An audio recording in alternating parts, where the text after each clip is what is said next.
ದೇಶದ ಪ್ರತಿಯೊಬ್ಬರೂ ಪರಿಸರ ರಕ್ಷಣೆಗೆ ಮುಂದಾಗಬೇಕು ಎಂದು ಕೇಂದ್ರ ಕಾರ್ಮಿಕ ಮತ್ತು ಉದ್ಯೋಗ ಸಚಿವಾಲಯ ಹಾಗೂ ಸೂಕ್ಷ್ಮ ಸಣ್ಣ ಮತ್ತು ಮಧ್ಯಮ ಉದ್ಯಮಗಳ ಖಾತೆ ರಾಜ್ಯ ಸಚಿವೆ ಶೋಭಾ ಕರಂದ್ಲಾಜೆ ಮೈಸೂರಿನಲ್ಲಿ ಹೇಳಿದ್ದಾರೆ.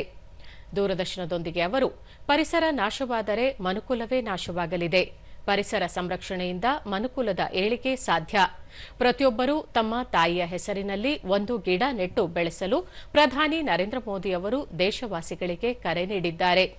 ಈ ನಿಟ್ಟಿನಲ್ಲಿ ನಾವೆಲ್ಲರೂ ಒಗ್ಗಟ್ಟಿನಿಂದ ಪರಿಸರ ಸಂರಕ್ಷಣೆಗೆ ಕೈಜೋಡಿಸಬೇಕು. ಸ್ವಚ್ಛ ಹಾಗೂ ಹಸಿರು ಪರಿಸರ ನಿರ್ಮಾಣ ನಮ್ಮೆಲ್ಲರ ಸಾಮೂಹಿಕ ಜವಾಬ್ದಾರಿಯಾಗಿದೆ ಎಂದು ಹೇಳಿದರು. ಇವತ್ತು ನಮಗಿರುವಂತ ಒಂದೇ ಒಂದು ಆಶ್ರಯ ಅಂದ್ರೆ ಅದು ಭೂಮಿ.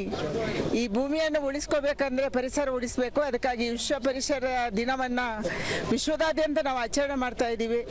ಎಲ್ಲ ಕಡೆಗಳಲ್ಲಿ ಕೂಡ ನರೇಂದ್ರ ಮೋದಿ ಅವರು ಹೇಳಿದ್ದಾರೆ, ಏಕ ಪೇಡ ಮಾಕೆ ನಾಂಪರ್ ಅಂತ ಹೇಳಿ. ಅಂದ್ರೆ ಒಂದು ಗಿಡ ತಾಯಿಯ ಹೆಸರಲ್ಲಿ ನೆಡಿ, ತಾಯಿಯ ಹೆಸರಲ್ಲಿ ನೆಟ್ರೆ ನೀವು ಅದನ್ನು ಬದುಕಿಸ್ತೀರಾ, ಅದನ್ನು ಸಾಯಕ್ಕೆ ಬಿಡಲ್ಲ ಅನ್ನುವಂಥದ್ದು ಅವರ ಅಪೇಕ್ಷೆ. ಅದಕ್ಕಾಗಿ ಇದನ್ನೆಲ್ಲರೂ ಪಾಲನೆ ಮಾಡಬೇಕು ಮತ್ತು ನಮ್ಮ ಪರಿಸರವನ್ನ ಸ್ವಚ್ಛತೆಯಾಗಿ ಉಳಿಸಬೇಕು.